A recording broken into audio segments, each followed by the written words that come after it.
안녕하세요. 이완희 목사입니다. 제가 영상을 찍는 그 목적 하나가, 어떻게 하면, 우리 성도분들이, 일상 가운데 신앙을, 삶에 적용하고, 그 그리스도의 샘에서 우러나오는 그 생수를 충만하게 받아 누리면서 살 수 있을까? 그런 부분에 대해서 도움을 드리고 싶은 것, 그것이 저의 작은 소망입니다. 그래서 저는 이 세대가 뭔가 이렇게 불나방처럼 어떤 대상을 보면서 여기 가면 생수가 있을까, 저기 가면 생수가 있을까, 그렇게 우왕좌왕하면서 방황하는 그런 신앙의 모습이 아니라, 하나님이 여러분들 각 사람을 향하신, 한 사람 한 사람을 향하신 소중한 계획을 가지고 계시고, 또 귀히 보고 계신데, 그 하나님의 은혜 아래서 어떻게 하면 여러분들이 더 신앙의 그런 흘러넘치는 축복들을 누리며 살 수 있을까? 제가 조금이라도 이렇게 받은 것이 있으면 좀 나누어 드리고 싶은 그런 열망이 있습니다. 때로는 이렇게 잘 정리가 안 된 상태에서 무언가 불쑥 그런 어떤 인사이트가 올라올 때 영상을 찍으면 더 좋은 영상이 담기기도 하더라고요. 지금도 잠시 이제 내일 수요일 설교 정리하고, 설교문은 이제 내일 또 오전에 쓰게 되는데, 오늘 하루 전에 내일 설교해야 될 것들을 다 이렇게 손으로 그 요점을 요약을 해 놓거든요. 그런 이제 과정을 마친 다음에 이제 조금 있으면 또 밥 먹으러 집에 들어갔다 와야죠. 이 개척교회 목사의 일상인데, 좀 잡담 좀 하겠습니다. 잠깐만. 이제 좀 쌀쌀해지는 것 같아요. 여러분들 건강 좀 유의하시기 바랍니다.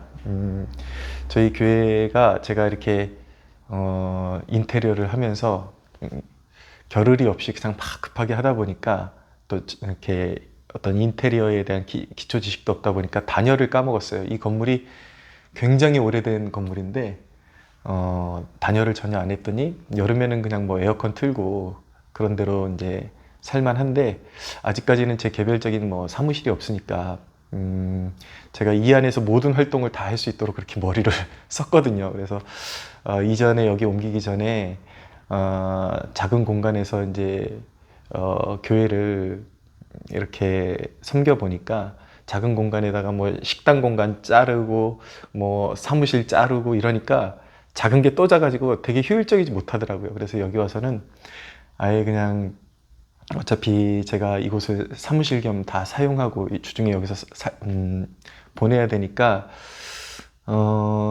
그냥 뭐 어떤 개념의 그 담을 그냥 다 헐어버렸습니다. 그래서 식당도 따로 칸을 자르지 않고 아예 예배당 그 한켠에다가 바 테이블을 놔서 바로 거기서 식사 준비해가지고, 이제 예배 끝나면 전체 공간이 식당이 될 수 있게끔 그렇게 해놓고, 뒤에는 이렇게 바 테이블을 준비해가지고 언제든지 여기서 공부하고 독서하고 할 수 있게끔 그렇게 이제 공간을 튼 것이죠. 혹시 개척에 관심 있는 분들이 있으면 참고하시면 유익할 것 같습니다. 그래서 다용도가 될 수 있도록.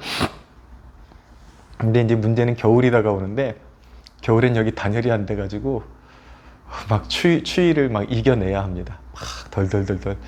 이게 단열이 안 되는 공간은 그 난방을 틀어도 이게 효과가 없어요. 그래서 그냥 깡으로 견뎌내야 되는데, 하여튼 여러분 날씨도 이렇게 이제 점점 사늘해지고 하는데 건강 잘 지켜내시기를 바랍니다. 기도원 얘기를 좀 드리고 마치려고 합니다. 저는 기도원을 그렇게 선호하지 않습니다. 그렇다고 해서 기도원을 안 가는 건 아닙니다. 거의 매주 월요일 날 양평 쪽에 있는 기도원을 다녀옵니다. 기도원을 가는 그 습관이 된 것은 월요일이면 목회자도 좀 숨을 돌리고 생각보다 이게 지금 머리가 이렇게 좀 핸섬해 보이시나요? 근데 속사정은 머리에 빵꾸가 계속 나고 있습니다. 지금 뭔가 이렇게 저도 모르게 그런 어떤 오는 압박들 있겠죠. 그러니까 이제 여기저기서 이제 징후가 나타나고 있습니다. 그러니까 목회를 그냥 내 악으로 깡으로 밀고 나가려고 그러면 이게 참 견딜 수 없는 여정이에요. 그래서 목회자가 그 여가 시간도 잘 활용을 해줘야 되는데, 특별히 월요일은 목회자가 쉬는 날이잖아요. 근데 몇 년 전에는 어디 이렇게 근교에 차례도 한 잔 마시고 나가고 그러고 시간을 보내고 들어오면 왠지 마음이 너무 공허하고 그래서는 안 되는데, 오히려 쉬다가 마음이 무너지는 것을, 일주일 내내 영적으로 잘 지켜지다가 쉬면서 무언가 허탄해지고 마음이 무너지는 것을 이제 느끼게 되면서 이건 아닌 것 같다. 그래서 나가서 쉬기도 할 겸 근처에 있는 기도원에 이제 들려서 그렇게 오래 뭐 기도하지는 않습니다. 그냥 1시간 정도 이렇게 기도하는데, 오히려 저는 기도원에 가서 오래 기도하는 게 아니라 평소에 그냥 교회 안에서 오래 기도하는 걸 좋아합니다. 근데 기도원은 그냥 가서 그렇게 어떤 집회에 참석하는 것도 아니고 골방에 혼자 들어가 있다가, 오히려 저는 이제 교회에서 하는 거랑 좀 거꾸로 합니다. 교회에서는 좀 부르짖고 이러는데 기도원에 가서는 좀 잠잠하게 더 이렇게 들으려고 하고 그냥 주님 품에 머물러 있다가 오려고 하고. 근데 그렇게 습관을 들이니까 그 공허하고 막 이렇게 처지는 마음, 이런 것들이 사라지더라고요. 그래서 그렇게 습관을 들였는데, 말씀드리고 싶은 거는 그렇게 기도원을 일주일에 한 번 정도 뭐 이렇게 활용을 하긴 하지만, 저는 솔직히 기도원을 그렇게 선호하지 않습니다. 그 이유를 말씀드리고 싶어요. 해답부터 말씀드리면, 제가 기도원을 그렇게 필요로 하지 않는 이유는 제 마음 안에 기도원이 존재하고 있기 때문인 것입니다. 은혜의 샘이 내 안에 있기 때문에, 외부에 있는 것이 아니라 내 안에 있다는 것을 발견하고 그것을 10분 활용할 수 있게 되었기 때문에, 이제 더 이상 어느 뭐 특정한 강사나 어떤 뭐 기도원에 그렇게 의존하지를 않습니다. 특별히 어디 가서 은혜 받아야 된다 이런 필요를 느끼지를 못합니다. 지난 주일에도 예배 마치고 이제 다 성도님들 돌아가시고, 이제 항상 밤이 되면은 하루를 마무리하면서 교회에 와서 저 혼자 성경 읽고 또 음악 듣는 걸 좀 좋아하거든요. 그래서 음악 듣고 이런 시간 보내는데, 하루를 정리하면서 제가 설교했던 대목 가운데 요한계시록에 예수님의 그 모습, 부활하시고 승천하신 예수님의 모습이 요한계시록 1장에 나타나는데, 그분의 눈은 불꽃 같고 그분의 발은 빛난 주석 같고 그분의 음성은 많은 물소리와 같다라는 그 대목을 잠시 설명하는 대목이 있었습니다. 근데 그 주님의 음성이 많은 물소리와 같다라는 대목을 다시 한번 마음속으로 되짚어 보고 있었습니다. 왜 많은 물소리일까? 처음에는 뭐 다른 방식으로 해석하시는 분들이 있겠지만, 주님의 그 위엄을 설명하는 대목인데, 많은 물소리, 물들이 많은 곳이 어딥니까?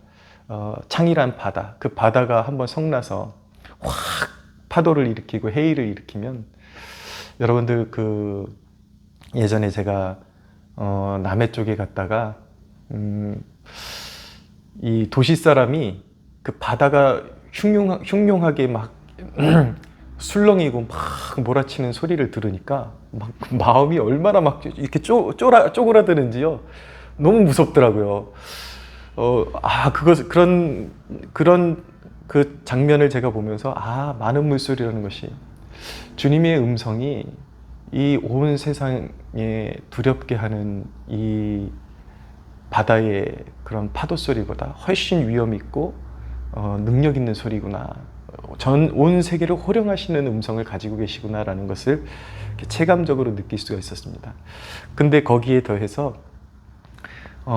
바다 물소리는 사람을 삼킬 듯이, 사람을 그렇게 덮쳐올 듯이 위협을 하고, 그 위험 앞에서 사람이 마음이 녹아지지만, 우리 예수님의 음성은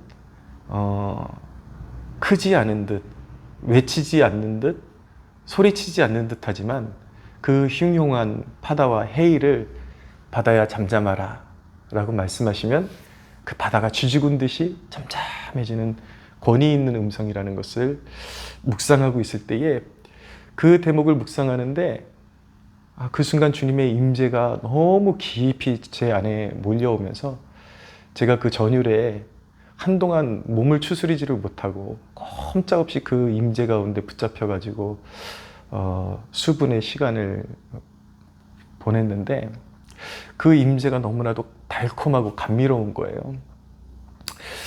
여러분, 제가 기도원을 선호하지 않아도 되는 이유, 그리고 누군가를 막 추종하면서 이 사람이 나에게 은혜를 끼쳐줄까 막 갈팡질팡하지 않아도 되는 이유는 무엇이냐면, 주님의 임재를 어느 곳에서나 자각할 수 있는 그런 훈련을 받았고, 그런 축복을 누리고 있기 때문인 것입니다. 그런 축복을 어떻게 누릴 수 있는가, 한 가지 노하우를 가르쳐 드리면, 그런 깊은 영성의 삶을 살았던 사람들의 책을 섭렵을 하십시오. 그리고 그 사람이 되려고 모방을 하십시오.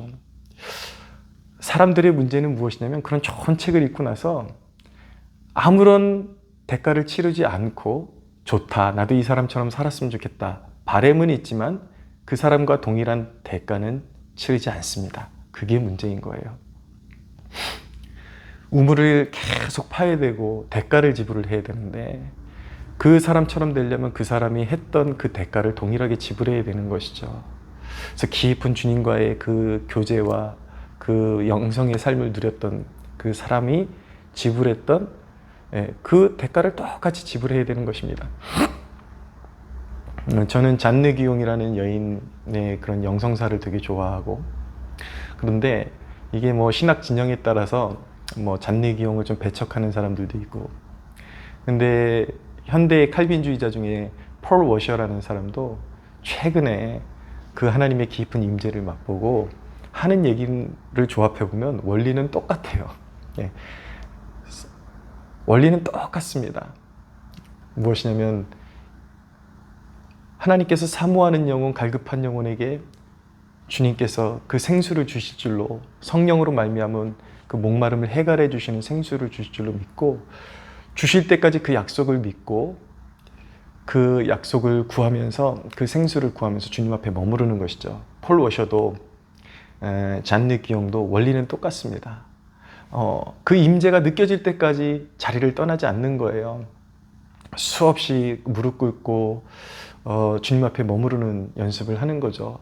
저 같은 경우는 평소에 새벽에 나오면 1시간 반에서 2시간 정도 1차적으로 기도를 하고, 그 다음에 이제 성경 읽고, 제 이제 설교 준비를 하고, 이제 뭐 점심 식사할 시간이 벌써 되잖아요. 갔다 오면은 다른 일과 있으면 다른 일과, 바쁜 일과 보더라도 아침에 그런 기도에서 주님의 임재가 충분하게 느껴지지 않았다 그러면 오후 시간을 꼭 할애를 해서 더 연장해서 1시간 이상씩 계속 더 머무르면서 주님의 임재를 구하고, 그런 갈급함과 사모함을 가지고 주님 앞에 계속 두드리고 구하고, 이런 과정 속에서 주시는 축복은 주님께서 반드시 은혜의 문을, 수로를 열어주신다라는 것입니다. 그래서 어떤 경우에는 몇 시간씩 앉아 있었는데도 하나도 안 느껴질 때가 있어요. 그런데 그게 헛되지 않더라고요. 않게 해주시더라고요. 불시에, 어떤 때는 그렇게 기도를 마치고 나면 그 기도 시간에는 냉랭하게 참고 인내했어야 되는데, 기도를 마치고 험한 시간에 주님을 묵상하는 중에, 길을 걷는 중에 그 주님의 임재의 전율이 오고, 내 딱딱했던 마음에 생수가 솟아오르면서 내 굳은 마음이 녹아지고 따스해지고, 주님의 격려하시는 그 세미한 소리에 귀를 기울이게 되고, 그런 축복을 누리게 되는 것이죠. 사랑하는 여러분, 이삭처럼 우물을 파야 하는 것입니다. 우물을 파서 나올 때까지 파서 그 샘이 한번 터지기 시작하면 그 감각이 생겨요. 그 감각이 생기면 그것을 일생 유지할 수 있게 되는 것입니다. 여러분 축복합니다. 여러분들의 마음에 그 은혜의 생수가 터져나오는 그 우물이 생기게 되기를 바랍니다. 항상 그리스도를 중심에 모시고 항상 주님과 함께하는 그 여정 가운데 거룩한 생각을 떠올리시고 말씀과 동행하고 그 우물을 계속 우물의 마음을 집중할 때에 그 우물에서 생수가 흘러나오게 됩니다. 그러면 여러분 사람 막 미친 듯이 사람 따라다니고 누가 나를 채워줄까 그런 걱정 안 하게 됩니다. 기도원 좋은 기도원 없을까? 좋은 강사 안 올까? 물론 때때로 별식이라는 것도 있잖아요. 좋은 강사를 통해서 채움을 받는 것도 무시할 수는 없지만 그렇게 누군가를 추종하는 신앙에만 머무르는 것은 어린 아이의 신앙이고 맨날 갈팡질팡하는 신앙이고 일시적으로 은혜를 받았다가 또 시간 지나면 사그라드는 신앙이고 거기에는 정함이 없습니다. 항상 여러분들의 마음에 은혜의 샘물이 콸콸콸콸 솟아오르는 그런 우물의 축복을 누리시기를 예수님의 이름으로 소원합니다.